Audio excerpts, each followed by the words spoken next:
Il est déjà une légende, mais ça va écrire encore une histoire dans sa carrière.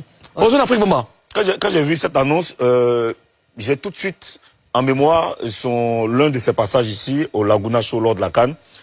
Ce qui s'est passé là. J'ai dit bon ok, c'est bon. C'est bon. C'est fermé. Ouais. Moi, je suis un grand fan de Fally Ipupa. J'ai commencé à suivre Fally Ipupa en 1999 avec l'album Attentat de Koffi Olomide.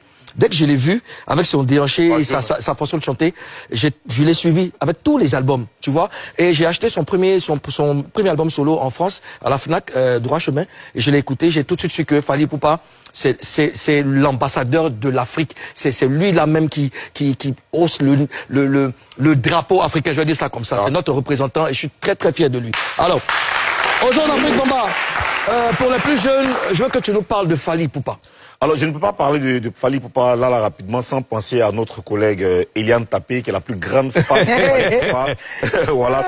Alors, je vais donc parler d'un artiste qui a fait danser toute une génération de Kinshasa à Paris, de l'Afrique au monde entier. Il s'appelle bien sûr Fally Ipupa et l'Aigle. 2006, il quitte Koffi Olomide et le quartier latin. Il trace sa route.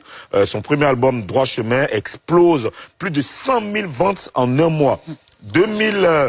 3 ans plus tard, Arsenal de Belles Mélodies cartonne, disque d'or, 500 000 exemplaires vendus. Fally Ipupa devient un artiste, donc une icône africaine. 2013, il sort Power Kozaleka. Il modernise la rumba, mélange les styles et décroche le Trace Urban Award. 2014, Tokos. Il entre dans le game international, Booba, Aya Nakamura, 130 millions de streams. La rumba parle désormais la langue du monde. 2022, Formule 7, retour donc aux sources, explose, total 3 millions d'écoutes en 24 heures. Certification or et platine, les chiffres parlent d'eux-mêmes. 2023, la tournée Formule World Tour, Paris La Défense Arena, 40 000 fans, puis Londres, Bruxelles, partout complet. Le Congo rayonne, l'Afrique brille. Et maintenant, le rêve ultime, le Stade de France le 2 mai 2026, 80 000 places, s'il vous plaît. 80 000 places, un pari géant, un moment d'histoire. Fally Ipupa, l'artiste d'une génération, prêt à écrire la plus belle page de l'histoire de la musique africaine moderne. L'alarme, s'il vous plaît, madame la gouverneure de Grand City, l'alarme!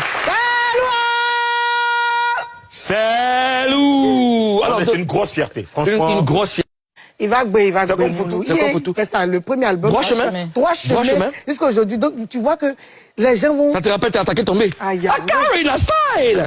Rendez-vous le 2 mai 2026 pour le grand rendez-vous avec Fally Ipupa au Stade de France. C'est le pari de l'Afrique, c'est le pari de l'Afrique. Et puis, une fois de plus, du bruit pour Fally Ipupa.